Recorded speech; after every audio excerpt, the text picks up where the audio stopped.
global stocks have fallen this morning after the US imposed tariffs on products imported from Mexico, China and Canada.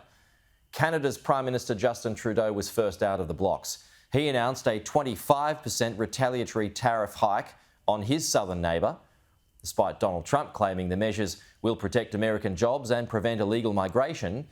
Mr. Trudeau called the decision a very dumb thing to do. They've chosen to launch a trade war that will, first and foremost, harm American families. They've chosen to sabotage their own agenda that was supposed to usher in a new golden age for the United States.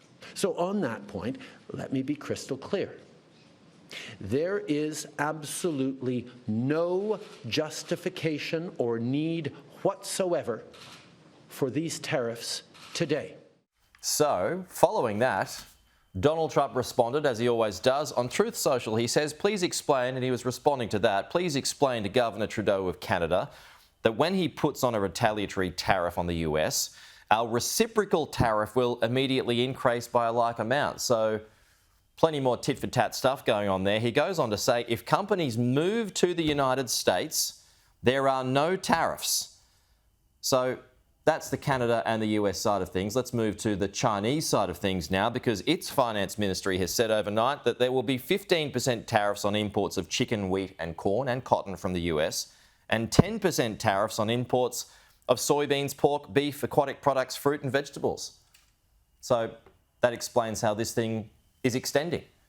Ed Conway explains now on what these tariffs could also mean.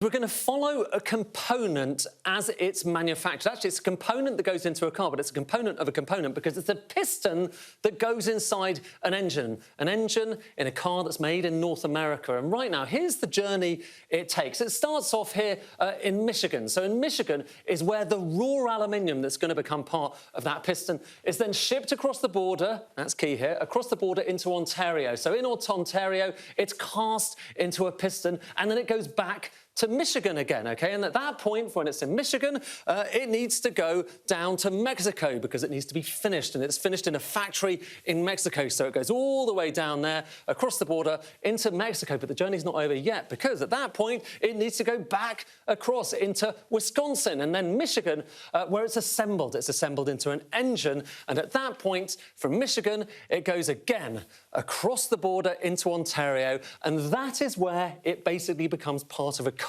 So it's assembled into the car, and the car at that point is basically a finished product, and that's shipped over to the US. It's one example. Deep breath here. But if you kind of totted this up, you might have come to the conclusion that, look, we're talking about 6 border crossings of that component, and right now, those border crossings in and out of the US are tariff-free, okay? And this is a free trade zone. If you're imposing tariffs on all of those border crossings, that will tot up. It will be a very big deal indeed because it raises the cost. And that is a really big deal when it comes in particular to automotives. These bars are basically just showing you how much of each different category of import into the US is coming from Mexico, from Canada, from China, of course, which are the affected countries here. And with automotives, you're talking about over 50%.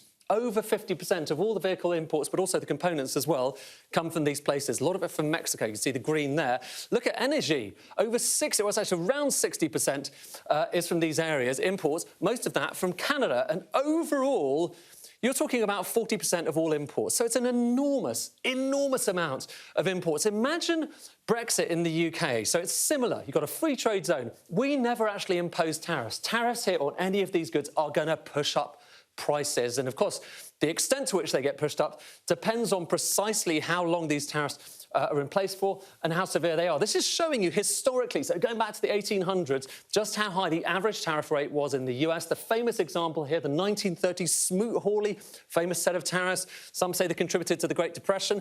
That was really high. What we're talking about here, it's not quite as high as that, but certainly the highest since the 1940s. So really historic levels. And the upshot of all of that is, as well as it meaning higher inflation, because the cost of goods potentially go up, it means less activity. And this is a kind of measure of just how much activity there is in the economy in recent years. And the higher this line is, the more activity there is. Look at this. Just recently, in the last few days, the expectation is that the US economy is shrinking by 2.8% in the first quarter. A lot of people will look at that and say, listen, this is part of the implication of tariffs, but also broader concern about US economic policy.